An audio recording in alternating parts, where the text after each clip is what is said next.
Bonjour, je suis Dimitri, je suis vidéaste à la brigade. J'ai d'abord fait des études dans le son. Ensuite, j'ai un petit peu, on va dire, élargi mes compétences à de la vidéo, au cadrage. J'ai un petit peu travaillé en télévision et au cinéma et puis je suis arrivé quelques temps plus tard à la brigade. Quand on rentre à la brigade, avant d'être spécialiste, avant d'être cadreur ou un autre métier, on nous apprend d'abord à être sapeur-pompier de Paris.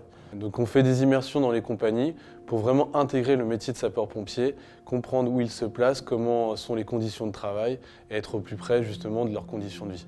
Alors à la brigade, on a des vidéastes et des photographes qui partent sur intervention.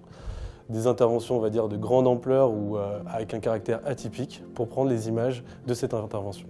Alors c'est vrai que les cadreurs du coup et les photographes sont plus près de l'action, ils sont collés aux hommes. L'idée c'est pas de faire du voyeurisme, d'être dans l'intimité des gens pour regarder, mais plutôt pour vraiment montrer le travail quotidien des sapeurs-pompiers. On est les seuls à pouvoir avoir ces images, on est les seuls à pouvoir être derrière les hommes, à vraiment témoigner de ce qu'ils vivent parce qu'on est vraiment derrière eux. C'est la seule façon peut-être de vraiment témoigner de cette expérience. Et de s'inclure vraiment dans le dispositif en tant que pompier de Paris. Quand tu arrives sur une intervention, la victime ne va pas bien, il y a du monde, il y a des pompiers, les gens sont dans la détresse, on arrive avec une caméra là-dessus.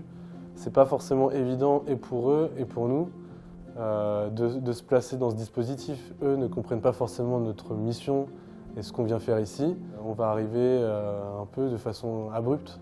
Donc il va falloir faire de la pédagogie, faire comprendre et aussi s'effacer déjà par rapport à nos propres hommes pour ne pas les déranger, mais aussi s'effacer par rapport aux victimes pour pas qu'elles se sentent prises dans leur intimité. En tant que militaire, on a un regard assez attentif à ce que vont faire nos voisins de l'armée de terre, c'est-à-dire les reporters de guerre. On est assez curieux car leurs conditions de travail s'approchent quelque peu des nôtres, dans leur immersion, dans leur rapprochement aux hommes, etc. Et c'est quelque chose qui nous intéresse beaucoup. On est très curieux et très avenant sur ces images. Je pense qu'au départ, on a un peu plus de pression venant du civil. On ne se sent pas légitime sur le premier plan.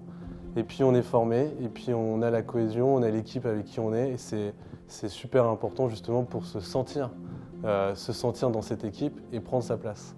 Il y a une cohésion importante qui se crée au fur et à mesure des interventions qu'on passe ensemble, qu'on vit ensemble. Il y a un état d'esprit, il y a aussi mettre en valeur des hommes qui font un travail admirable. C'est aussi une des raisons pour lesquelles on s'engage dans cette mission.